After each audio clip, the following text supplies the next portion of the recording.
Belle phrase à se souvenir, on en verra quelques-unes à la fin. Et puis, je donne la parole maintenant à Stéphanie Wilkes. Je suis très heureuse d'avoir à côté de moi. Je suis très heureuse d'être si bien entourée ce soir. Et puis, je vais te laisser te présenter. Ce sera plus simple, parce que tu as eu beaucoup de choses. Et tu es surtout une militante aguerrie depuis beaucoup d'années. Merci Clémentine. Bonsoir à toutes, bonsoir à tous. Je suis Stéphanie Wilkes, j'ai 53 ans. Je suis thérapeute féministe avec une approche psychocorporelle. Être thérapeute féministe, c'est incarner le « je te crois, je suis de ton côté ». Je suis spécialisée dans l'accompagnement des femmes et du psychotrauma lié à l'inceste et aux coercitions sexuelles. C'est un type de traumatisme tout à fait différent des traumatismes accidentels, puisque l'inceste et les violences sexuelles abîment l'image de soi et le lien aux autres. J'accompagne également les femmes tout au long de leur vie sur des sujets moins traumatiques pour les soutenir dans leur autonomie et leur pouvoir d'agir. C'est le sens de l'intervention féministe. Je suis également formatrice en culture égalité femmes-hommes et au repérage des signes cliniques des violences sexuelles. Je supervise également des professionnels d'une association nationale qui s'appelle le Mouvement d'Uni. Mon engagement repose sur une conviction simple. Être féministe n'est pas une idéologie. C'est une expertise sociale que j'ai apprise au collectif féministe contre le viol, qui gère la ligne d'écoute Viol Femmes Information depuis 40 ans et la ligne Violence sexuelle dans l'enfance depuis 5 ans à la création de la Civise. Pour moi donc, pas de psycho sans sociaux. Car il faut une grille de lecture des rapports de pouvoir entre les hommes et les femmes pour accompagner les femmes qui ont subi les violences masculines. Il faut pouvoir passer du micro au macro, du vécu individuel aux structures collectives. Le féminisme n'est donc pas une opinion, c'est une méthode d'analyse. Être féministe, c'est aussi adopter une posture sorore, donc une solidarité entre femmes. Pour moi, cette sororité n'est pas un slogan, c'est une pratique professionnelle et personnelle. Et puis aussi, être féministe, c'est nommer ce qui est difficile à dire et nommer ce que les violents veulent passer sous silence. Parce que tant qu'on ne nomme pas, on ne voit pas. Et tant qu'on ne voit pas, rien ne change, à commencer par soi-même. Enfin, je tiens à éclairer le mot radical. Le féminisme radical n'a rien à voir avec le terrorisme radical. En tant que féministe radicale, je considère que l'oppression des femmes ne vient pas d'injustices ponctuelles ou isolées ou de lois inégalitaires. Je considère que l'oppression des femmes est ancrée à la racine même de l'organisation de la société, à commencer par la famille. Ça a été le cas dans la famille Pellicot. Le bourreau est le mari exemplaire. Le père aimant et drôle. Le grand-père un peu autoritaire. Donc je suis féministe radicale au sens intellectuel et politique uniquement, même si Gisèle ne l'est pas, et a dit qu'elle ne l'était pas, effectivement, mais toutes celles qui étaient là pour elle le 2 septembre étaient des féministes radicales. Ce n'est pas un gros mot. Pour écouter la voix de mes camarades, je vous invite à écouter le podcast « La voix des Amazones d'Avignon », qui est disponible sur toutes les plateformes. Et je remercie sincèrement Ella Dijon pour son invitation. Je suis très heureuse de partager mon expérience à Avignon ce soir avec vous toutes. Alors, féministe radicale, merci Stéphanie.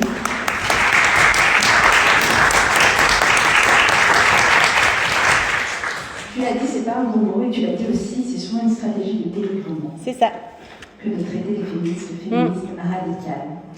Alors, justement, on se connaît maintenant depuis quelques temps. J'avais suivi avec attention ce que tu as publicisé au moment du procès. Pourquoi tu y allais? Pourquoi être allé à Avignon? Pourquoi avoir rejoint des Amazones? Qu'est-ce qui a fait que tu as eu envie d'y être? La célébrité, l'argent. Non, parce qu'être féministe, ça n'a pas beaucoup la cote, c'est peu valorisé. Être présente à Avignon, c'était aussi des jours non travaillés, donc non rémunérés. Donc j'étais à Avignon ni pour la gloire, ni pour l'argent. La militance, c'est un travail bénévole qui participe à la précarisation des femmes, individuellement, pour le bien de toutes. Donc quand j'ai su que les dates du procès étaient fixées, j'ai questionné mon réseau national féministe pour dire qu'est-ce qu'on fait les femmes? Qui y va? On m'a dit que les Amazones d'Avignon seraient présentes, sur place. J'ai pris contact avec elles. Elles m'ont accueillie. Les Amazones d'Avignon ont organisé 4 manifestations publiques pendant le procès, ainsi qu'une présence en salle d'audience tous les jours, avec rédaction et diffusion du compte-rendu pour qu'on ait tous les mêmes niveaux d'information. On était présente aussi en salle des pas perdus. Nous avons répondu à plus de 300 interviews de journalistes. Nous avons collé plus de 300 phrases sur une trentaine de sessions de collage. Nous avons fabriqué et accroché 5 banderoles sur les remparts en face du tribunal. Moi, j'y étais pour l'ouverture du procès, dès la fin août, pour faire connaissance avec les Amazones d'Avignon, préparer nos pancartes ensemble, dans un moment de cohésion sorore. La mienne disait, à l'ouverture, violeurs de Mazan, horreur au bois dormant. Et au verso, j'avais inscrit « Et toi, c'était quoi ton excuse ?» Car j'étais vraiment curieuse de découvrir comment ils allaient se défendre, alors que les preuves étaient irréfutables. On a fait la première session de collage la veille de l'ouverture du procès aux alentours du tribunal. On a répété notre AK féministe. On a rédigé un communiqué de presse collectivement. Et le matin de l'ouverture du procès, déjà la première attaque par une femme, avocate, de la défense de 2 violeurs, sur LinkedIn. Voilà sa publication, je vous la lis. Ce matin, à l'ouverture du procès de Mazan à Avignon, une vingtaine de pseudo-féministes, avec des banderoles, manifestation complètement foireuse. Mais elles voulaient y être. J'espère qu'elles ne se sont pas levées trop tôt et qu'elles ne se sont pas privées de la rentrée scolaire de leurs enfants pour en arriver à ça.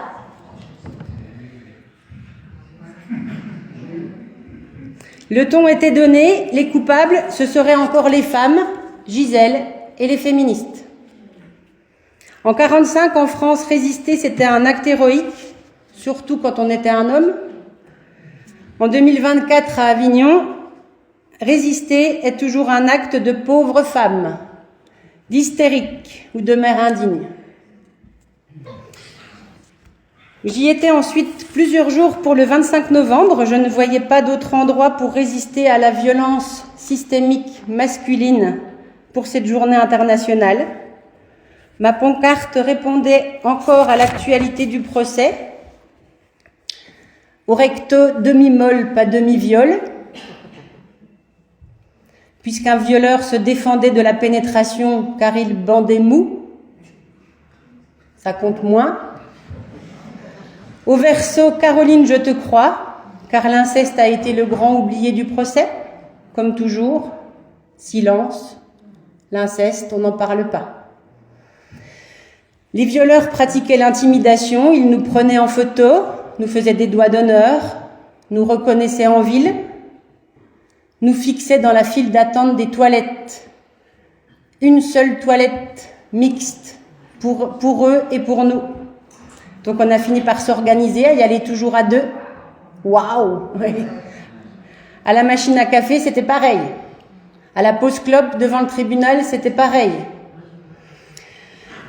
Et donc le 25 novembre, des nouveaux collages et une banderole avec le même message partout, 20 ans pour chacun. à l'occasion du début des réquisitions du ministère public et des plaidoiries de la défense. Et enfin, le 19 décembre, pour le verdict, avec à nouveau une série de collages et la pose de la banderole « Merci Gisèle ». Là, c'est Maître Brucci qui vient nous narguer. 3 fois, il est passé. J'ai un message, je le cite, j'ai un message de mon client à toutes ces hystériques, ces tricoteuses. Mon client est libre. Et le message, c'est merde. Mais avec le sourire. Ça, c'était le premier passage. Plutôt... Mais comme on n'a pas répondu, il est repassé. Une 2e fois. Et la 3e fois, j'ai explosé. Ta gueule, collabo, ta gueule.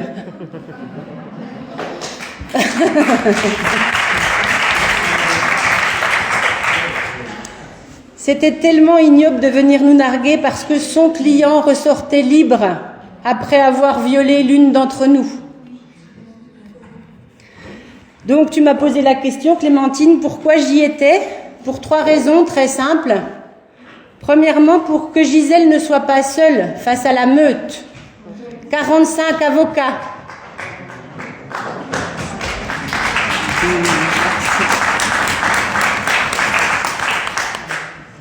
45 avocats, 51 violeurs, dont 34 comparaissaient libres.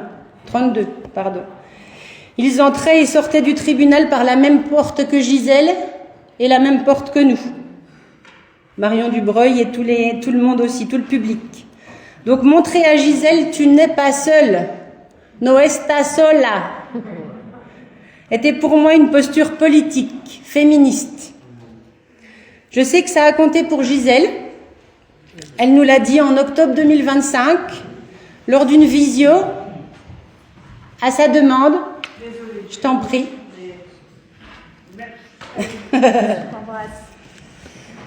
Donc Gisèle a demandé à avoir une visio avec toutes les Amazones d'Avignon pour nous remercier individuellement et collectivement. Et donc au mois d'octobre, elle nous a dit « Vous avez été mes anges gardiennes. Sans vous, je n'aurais jamais tenu plus que 2 semaines. » Donc la sororité, ça sauve des vies. Oui, oui, oui.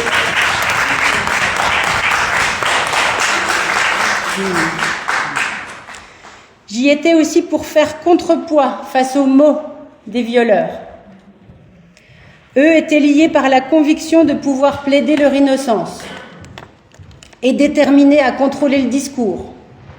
S'approprier les récits, c'est stratégique. En résistance, j'étais et nous étions liés par une conviction, celle de leur culpabilité, et motivés par un esprit de résistance pour nommer leurs crimes. Reprendre le pouvoir des mots, c'est le pouvoir de nommer selon Andrea Dworkin. Ce n'est pas aux violeurs de définir le champ de l'expérience du viol. J'y étais aussi pour incarner le message de Gisèle, Halimi. Cette fois, en reprenant ces mots, c'est une chose pour un homme de violer. C'en est une autre que ça se sache dans son village, à son travail, dans les journaux. Donc nous avons incarné cette posture, faire savoir leur nom, leurs actes, leur stratégie d'impunité. C'est ce que décrit Landy Bancroft. C'est un thérapeute états-unien qui travaille avec les hommes violents.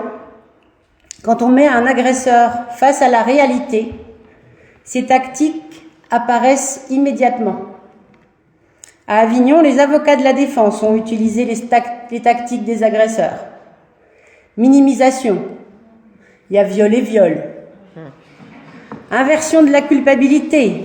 C'est mon client, la victime dans l'histoire. Victimisation. Mon client a été manipulé par Dominique Pellicot. Ou il a été victime dans l'enfance. Comme si c'était une excuse. Déresponsabilisation, celles-là je les aime bien, on les a collées aussi. Mon client a le QI d'un vibromasseur. Ou un autre, mon client a le QI d'une endive en promo chez Lidl. On voit la stratégie: nier, éviter, justifier, minimiser, accuser. Pour eux, c'est clore le débat sur les faits.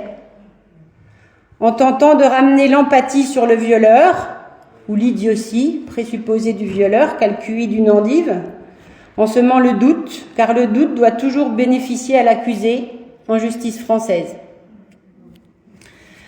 Donc cet engagement bénévole a eu un coût pour chacune d'entre nous, ça s'appelle le trauma vicariant, cauchemar et tous les symptômes du trouble de stress post-traumatique pendant plusieurs mois. Et personnellement, mon engagement m'a coûté mon mariage. Malgré sa présence héroïque en tant qu'homme avec moi au verdict à Avignon, mon mari, fin 2025, a choisi la loyauté avec un violeur plutôt que la protection de son épouse. C'est comme ça que fonctionne le système. Il exclut celle qui parle, pas celui qui commet. Être une femme et être féministe, c'est donc le backlash à tous les étages et toute la vie. Mais moi, je garde ma cohérence et je lutte contre la dissonance et la dissociation.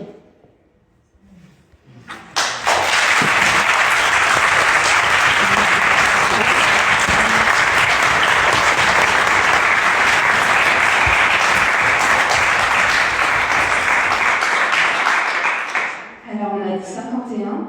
Les images qu'on avait, c'était des gens avec des casquettes, des masques, des capuches pour se cacher, tenter de se cacher. Qui sont ces hommes? Alors, tout d'abord, qu'ont-ils en commun? Tous des hommes, all men. Ce ne sont pas des monstres, ni des cas isolés. Ce sont tous des hommes ordinaires. Ils s'appellent Charlie, Redouane, Joseph, Omar, Jean-Luc, Cyprien, Karine, Hugues, etc. Je ne vais pas les citer les 51. Mais Hassan, comme monsieur l'a dit tout à l'heure, lui, est toujours en fuite. Et 30 n'ont jamais été identifiés. Ceux-là, je pense que c'était les plus dangereux, puisque eux n'ont jamais montré leur visage à la caméra de Dominique Pellicot. Ils ont entre 22 et 70 ans. Le plus jeune était militaire à Auxonne. Il s'appelle Johan. Ils sont mariés ou célibataires, avec ou sans enfants. Certains vivent encore avec maman. Ils sont actifs, retraités, intérimaires, chômeurs, allocataires de l'allocation adulte handicapé, sous curatelle. Certains exercent des métiers au service des autres, pompiers, infirmiers, chauffeurs de bus. D'autres sont gardiens pénitentiaires, informaticiens, chefs de chantier, journalistes, jardiniers. Ils sont venus une fois ou 6 fois, mais tous sont repartis sans jamais alerter la police. Ils sont venus violer Gisèle chez elle, à Mazan, ou chez Caroline, à Paris ou à l'île de Ré, dans le lit de sa fille aussi. Ils l'ont bien dur, comme des vrais bonhommes, ou plutôt molles. J'ai eu l'autorisation de dire les choses qu'il disait au procès. Deux ont été inspirés par Dominique Pellicot et ont reproduit le mode opératoire avec leurs épouses. Un autre envisageait de reproduire le scénario sur sa maman, chez qui il vit. Voilà comment ce fils aimé voulait remercier sa mère de lui offrir le gîte et le couvert. Il y avait même le féministe de l'équipe, Redouane, presque convaincant. Il y en a un autre qui s'est dit victime de la chasse aux sorcières. Ça, c'est Christian. Certains ont un casier vierge, d'autres ont des antécédents pour violence conjugale, voyeurisme, zoophilie, vol, recel, agression sexuelle sur mineurs de 15 ans, détention de stupéfiants, trafic de drogue, conduite en état d'ivresse ou sous stupéfiants, viol sur conjointe, détention d'armes, détention d'images pédopornographiques, donc porno criminel. Revenge porn, j'aime pas bien ce mot, c'est le fait de diffuser après séparation par l'ex-conjoint des photos intimes de madame. Et enfin, aussi dans les casiers judiciaires, il y avait le doxing, c'est le fait de divulguer les coordonnées personnelles, là encore par l'ex-conjoint après séparation. Donc en plus de divulguer le lieu d'habitation, il y a une invitation aussi. Elle aime être prise par surprise par les inconnus, elle est chaude. Donc voilà, les 51, en tout cas les 50, là dont j'ai parlé, sont tous des hommes qui ne respectent pas la loi et n'ont pas peur de la justice. Et Dominique, lui, il découvre la recette de la soumission chimique quand il se plaint sur un forum que sa femme, Gisèle, refuse la sodomie. Le consentement, donc, Gisèle, elle connaît. Dominique aussi. Mais un infirmier va donner à Dominique la recette pour anesthésier sa femme à la maison. Donc Dominique sait que Gisèle n'est pas consentante pour cette pratique. Il s'en fout, lui. Il la veut, sa sodomie. Donc première leçon, les violeurs savent ce qu'ils font. Vraiment, retenez ça, ils savent ce qu'ils font. Emmanuelle Piette, présidente du collectif féministe contre le viol, le petit autocollant vert, où je me suis formée, a dit au sujet du consentement, quand il y a eu débat, est-ce qu'on introduit dans la loi pour le code pénal ou pas? Elle sait, elle écoute les femmes victimes depuis plus de 40 ans. Un violeur n'est pas un crétin qui n'a pas bien compris ce qu'était le consentement. Un violeur, c'est un gars qui bande, même mou, justement parce qu'il sait que la femme ne veut pas. C'est ça son pouvoir. Il se sent tout puissant parce que lui seul décide. Il ne manque pas de contrôle, il choisit le contrôle. Qui sont les 51 côté intimité? Ils sont hétéros, homo, bisexuels, avec une sexualité dite classique ou plutôt dite fétichiste. C'est-à-dire, il y avait du sadomasochiste, de l'urophile, du libertin, de l'échangiste, du travesti. Les 51 sont tous accros au porno, avec ses niches objectifiantes dans les menus déroulants, mère qu'on aimerait baiser, beurette bien ouverte, père qui baise sa fille, je m'arrête là, mais le porno, c'est ça. Eux, les 51 violeurs de Gisèle, leur niche d'excitation, c'est la femme objet. Poupée de chiffon, rendue inerte, plus proche d'un cadavre que d'une femme vivante, vibrante. C'est cette niche objectifiante qui les excite. Une femme vide, de toute trace de vie, mais remplie d'eux. Les femmes ne font pas ça, pas même les féministes radicales. Droguer leur mari pour ne plus les entendre. Ou droguer leur mari pour avoir la paix sexuelle. Allez hop, un petit temesta, soirée pyjama. Ces hommes-là, donc, les violeurs de Gisèle, en plus d'être dans une fétichisation pornographique, sont aussi des clients de la prostitution. Ce qui est illégal en France depuis 10 ans. On va bientôt célébrer ça à Paris, au mois d'avril. Comme les clients de la prostitution, ils prennent plaisir à avilir ensemble une femme, jouir ensemble dans le corps d'une même femme, sans préservatif, même celui qui est séropositif. C'est quoi ce désir de jouir ensemble, ou l'un après l'autre, dans le corps d'une femme inerte? Et c'est les féministes qu'on continue à trouver haineuses.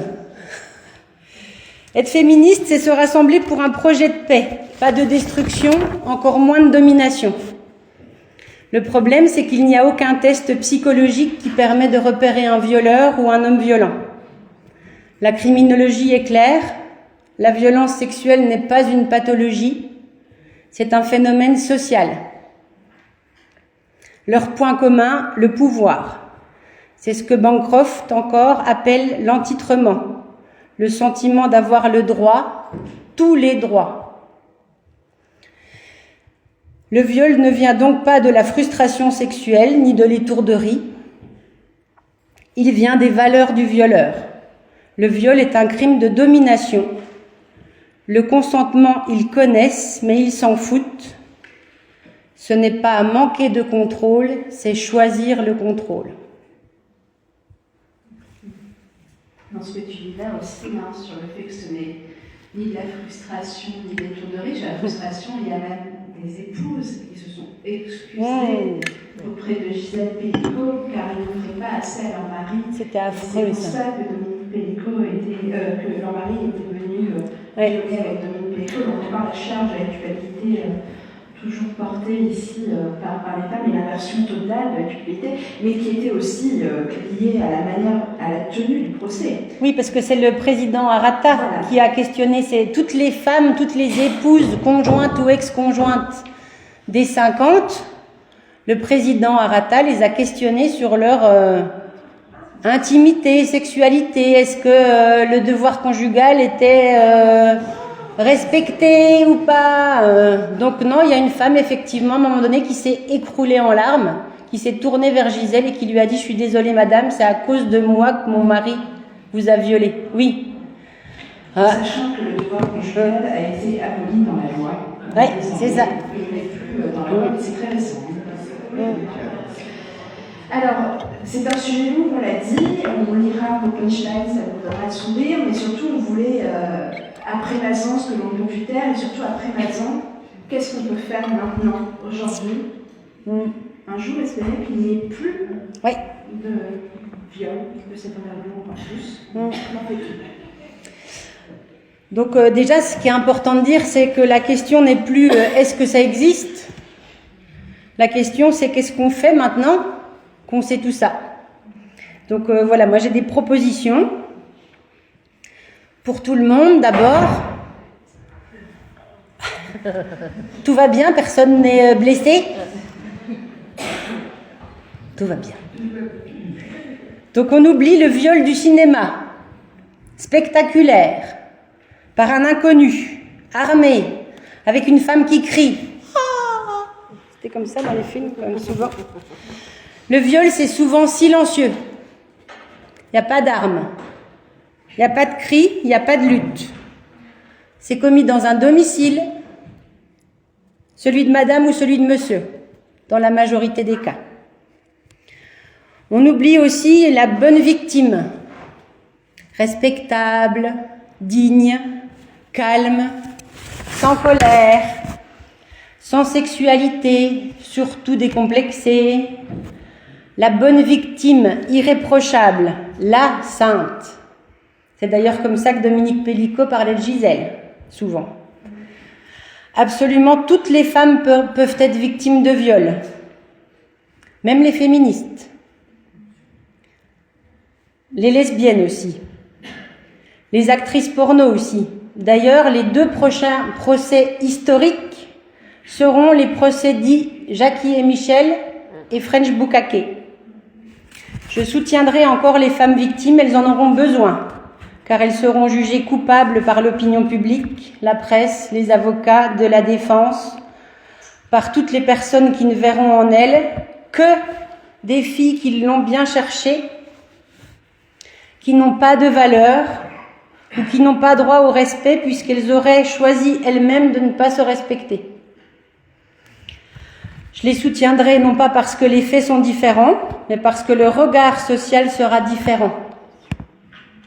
Donc on arrête la victimophobie, si on peut l'appeler comme ça, car être victime est socialement discrédité, surtout quand on est une femme et surtout quand on subit des violences sexistes ou sexuelles. C'est pas le cas pour les victimes du Bataclan. Là, c'est assez clair pour tout le monde.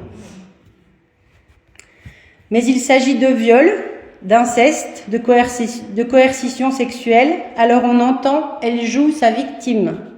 Elle se victimise. Elle reste enfermée dans son statut de victime. Elle n'a pas encore dépassé son trauma.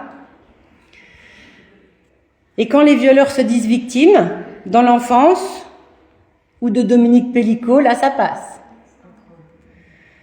C'est comme les carrières brisées, la crédibilité c'est genré. Autre proposition, on arrête de dire que c'est chez les autres. C'est une réalité arithmétique. Une femme est victime de viol, comme on l'a dit, ou tentative de viol toutes les 2 minutes 30 en France. Donc nous sommes toutes et tous en contact avec au moins un violeur. Alors que personne n'en connaît jamais. Alors que plus de 90% des femmes victimes de viol connaissent leur violeur, puisque les viols sont majoritairement commis, Marion nous l'a dit tout à l'heure, par un homme connu de la victime. Et pour 50% des femmes victimes de viol, cet homme est connu et c'est le conjoint. Un viol sur 2 est un viol conjugal. Les violeurs sont là, ils sont nos pères, nos frères, nos amis, nos fils, nos maris, mais ils sont invisibles dans notre société. Vous le voyez, on ne le voit pas, parce que c'est l'ami qui est tellement drôle. Ou le copain avec un humour un peu taquin, un peu décalé, certes, mais il ne faut pas être susceptible. C'est aussi le collègue serviable, le voisin sympathique, ou le père bénévole au resto du cœur. Ils sont là dans nos familles, dans nos cercles amicaux, dans nos lieux de travail, dans nos lieux d'engagement politique, dans nos lieux militants. Ouais, ça fait mal, mais l'inconnu, c'est l'exception. Côté justice, on l'a dit, il y a une belle marge de progression, puisque moins d'1% des violeurs sont condamnés en France aujourd'hui. Quand on sait que seulement 10% des victimes de viol déposent plainte et que seulement 1% des plaintes aboutissent à une condamnation, ça fait 1% de 10%, donc 99% des violeurs n'auront jamais à répondre à la justice et 99% des victimes, donc, n'auront jamais réparation judiciaire. Côté santé et soins, à mes collègues qui travaillent dans ces domaines, n'oubliez jamais les 10 ans d'errance médicale de Gisèle et son gentil mari, toujours là, à chaque consultation. Il est mignon, hein? Quand elle disait qu'elle avait des fuites urinaires, les soignants lui répondaient à son âge, c'est normal. Alors que Dominique Pellicot lui faisait un lavement vaginal tous les soirs avant de lui remettre son pyjama. Sexisme et agisme ont empêché la reconnaissance des violences. Ce n'est pas forcément intentionnel de la part de mes collègues soignants et soignantes, mais c'est culturel. C'est pour ça que je propose aussi des services de supervision pour sortir de ces biais de représentation. Donc pour conclure, collectivement, nous pouvons toutes et tous agir avec 3 actions simples et faciles. On écoute les femmes. On arrête de dire que les hommes souffrent aussi en patriarcat. J'en ai marre d'entendre ça. Franchement, ça m'exaspère. Ne pas savoir exprimer ses émotions n'a rien à voir avec subir des viols. N'a rien à voir non plus avec le fait d'en commettre. On croit les femmes quand elles parlent. Aucune femme n'a quoi que ce soit à gagner à dénoncer des violences sexuelles. J'entends même souvent dire que ce serait plus dur pour les hommes de dénoncer quand ils sont victimes de violences sexuelles. Sachez que c'est toujours difficile de dénoncer un crime de domination, même pour les femmes. Personne ne veut être vu comme une victime. Ça rime avec faiblesse dans notre société. Et troisièmement, on peut bien nommer les choses, les actes, les violences, comme quand on parle du procès de Mazan aussi, j'ai oublié de le dire, mais je vais le rajouter. Mazan, c'est une commune, la commune ne peut pas être violée, c'est pas les viols de Mazan.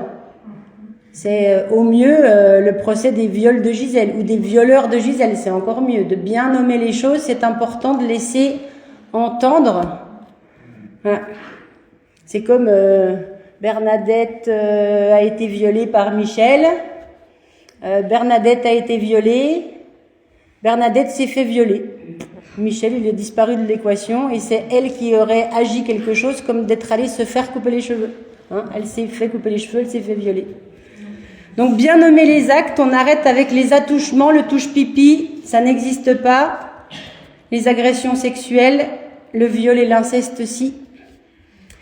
Et une dernière chose, particulièrement pour vous, messieurs, on n'a pas besoin de compassion, on a besoin d'action. Concrète et directe. Donc, messieurs, agissez. Quand vous avez ce pouvoir et ça commence quand votre collègue fait une blague sexiste. Quand un ami d'enfance minimise ou accuse les femmes de vouloir se faire du fric ou se venger. Quand votre frère, votre père, votre fils, est mis en cause, vous pouvez choisir de croire la femme qui dénonce, plutôt que de choisir de douter des mauvaises intentions de vos amis. Sortir de la solidarité masculine est un acte politique. Se taire n'est pas neutre, se taire c'est protéger les agresseurs. L'inaction est une position politique. Car vous êtes aussi concernés, vous avez des mères, des sœurs, des filles, des belles-filles, des collègues, des conjointes.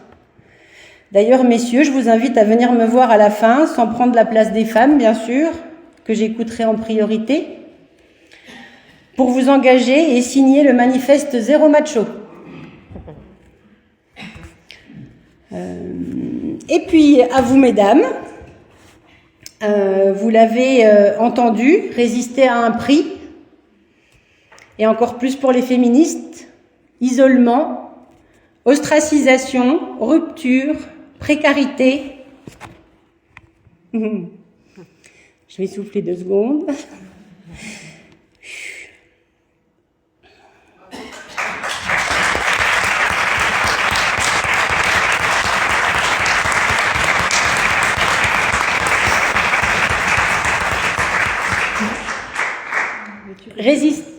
Ça va aller, merci. Ouais.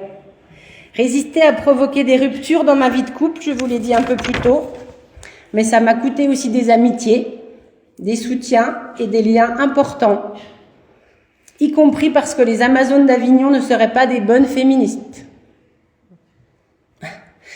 Ok, je suis pas d'accord avec toutes les Amazones et pas non plus sur tous les sujets, comme avec plein d'autres copines en fait.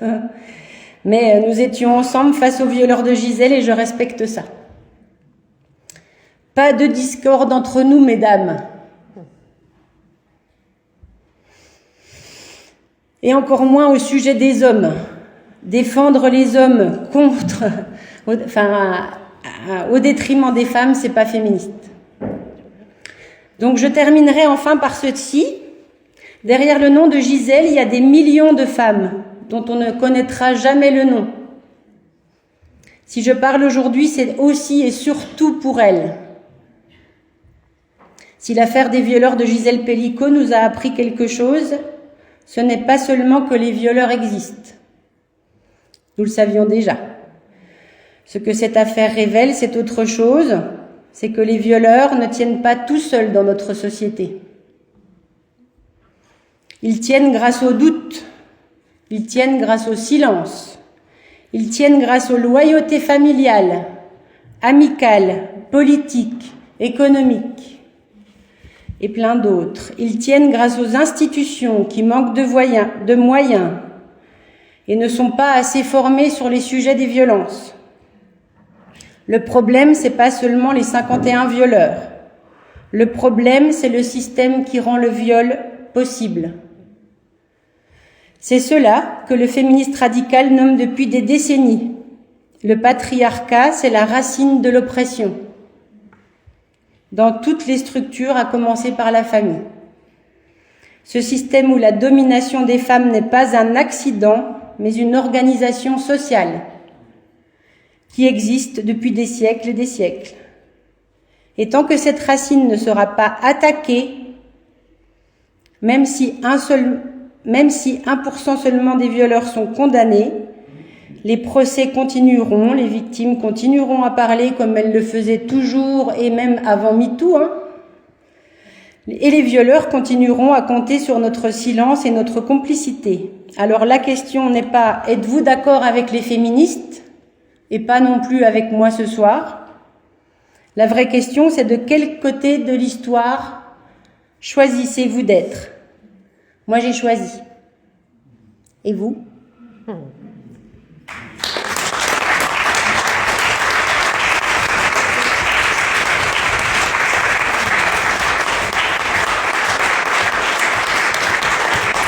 Merci d'être ici. Voilà, c'est le moment.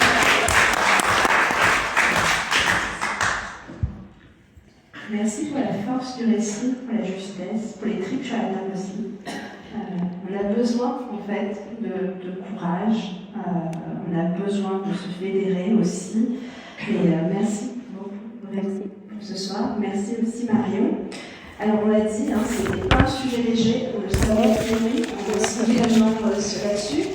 L'année dernière, pour tout vous avouer, on avait déjà eu l'idée de faire quelque chose, mais on s'était dit qu'en fait d'autres associations allaient se mettre sur le sujet, et donc nous, comme je vous l'ai dit, on est plus sur la mise en visibilité dans l'espace public et on se sentait peut-être moins légitime.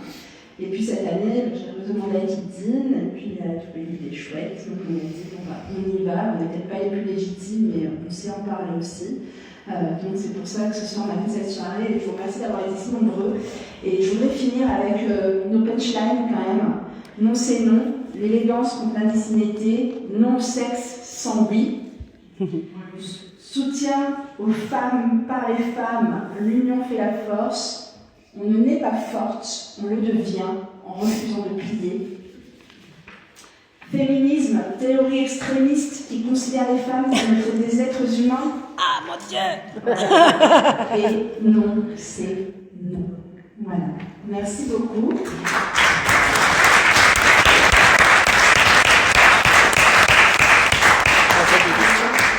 Et si vous avez des questions, bien évidemment, on a la salle jusqu'à 20h.